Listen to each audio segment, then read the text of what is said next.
আলাইকুম। আজকে নতুন একটি টক ঝাল মিষ্টি রেসিপি দেখার জন্য আপনাদেরকে স্বাগত জানাচ্ছি। এই সিজনটাতেই প্রচুর আমড়া পাওয়া যায়। আজকে পাকা আমড়ার আচার রেসিপিটা শেয়ার করছি।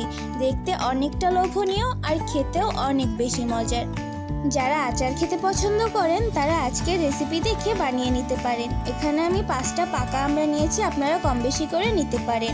আর নিয়েছি 6টা শুকনো মরিচ, 1 চা চামচ পাঁচফোড়ন, 1 চা চামচ মেথি, 1 চা চামচ ধনে, আর নিয়েছি 1 চা চামচ মৌরি।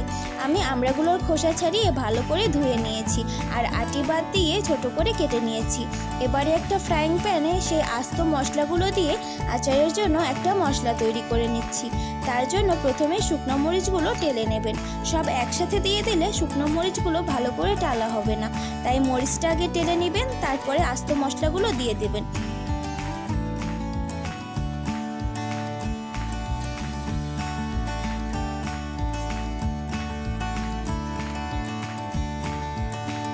আমার টেলে নেওয়া হয়ে গেছে, একটা পাত্রে নামিয়ে নিলাম।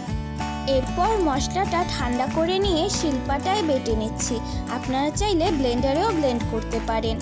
এবারে আচারটা তৈরির জন্য একটা প্যানে দিয়ে দিলাম সামান্য সরিষার তেল, আর তাতে দিলাম 2টা শুকনো মরিচ। একটু নেড়েচেড়ে ভেজে নিলাম। তার সাথে দিলাম একটা তেজপাতা। একটু নেড়েচেড়ে নেব, তারপরে দিয়ে দেব কেটে রাখা পাকা আমড়াগুলো। এরপর একটু কিছুক্ষণ মিশিয়ে নিয়ে দিলাম স্বাদ মতো লবণ আর হাফ কাপ চিনি। কেউ মিষ্টিটা বেশি খেতে চাইলে চিনিটা বাড়িয়ে দিবেন, আবার কেউ কম খেতে চাইলে কমিয়েও দিতে পারেন। এ পর্যায়ে অনবরত নেড়েচেড়ে চিনি আর লবণটাকে আমড়ার সাথে ভালোভাবে মিশিয়ে নিতে হবে। এরকমভাবে কিছুক্ষণ সময় নিয়ে নাড়াচাড়া করতে থাকতে হবে।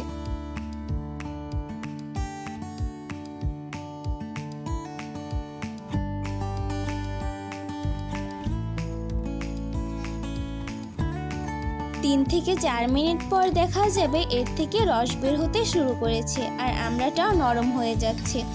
এ পর্যায়ে আচারের যে মশলাটা তৈরি করেছিলাম তার থেকে প্রায় অর্ধেকটা মতো এখানে দিয়ে দিলাম। এবারেও আরও ভালো করে মশলাটা মিশিয়ে নিতে হবে। এবারে অনবরত নেড়েচেড়ে যেতে হবে, না হলে নিচের থেকে আমড়াটা লেগে যেতে পারে।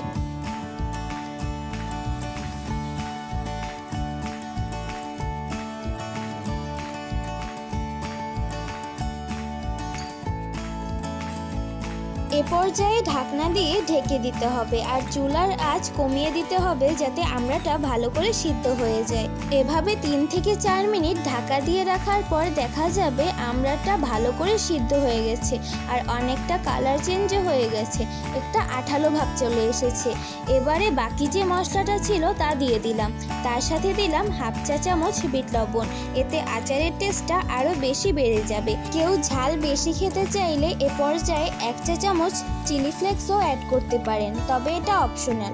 এভাবে আরও একবার মিশিয়ে নিলেই তৈরি আমাদের টক ঝাল মিষ্টি পাকা আমড়ার আচার। অল্প সময়ে এভাবে আমড়ার আচারটা তৈরি করতে পারেন এই সিজনে।